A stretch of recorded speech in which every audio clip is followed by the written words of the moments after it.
چې کومه زنانه طلاق کړی شي نو عدت د دې په 3 قسمه باندې یا به دا زنانه داسې وي چې په ګېډه به یې ماشوم وي نو چې کله دا طلاق کړی شوله او ماشوم کله هم پیدا شو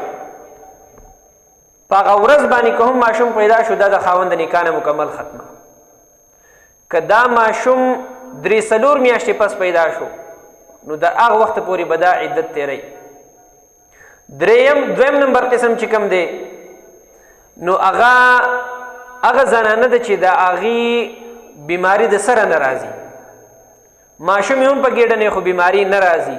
نو د هغې دپاره مسله دا ده که دا طلاق کړی شوله نو دا به 3 میاشتې انتظار کوي، 3 میاشتې عدت به تیری. او دریم قسم هغه زنانه ده چې د کمې بیماری راځي نو دا به 3 بیماری تیری. بیا اوس که دا 3 بیماری په 3 میاشتو کې راغلی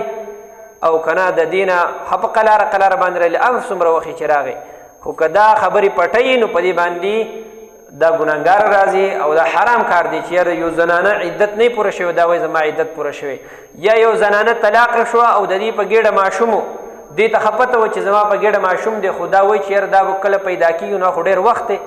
زه د دونه انتظار نشم کولی، نو په دروغه باندې ووایي چې نه زما په ګېډه ماشوم نشته دی، نو الله فرمایي دا حرام دی، داسې به نه کوي. ولا يحل لهن ان يكتمن ما خلق الله في ارحامهن. د دې ښځو دپاره دا حلال نه دي چې کم د دوی په رحمونو کې الله تعالی اولاد پیدا کړي چې دا دوی پټ کړي چېرې په ما باندې عدت سیوا کېږي.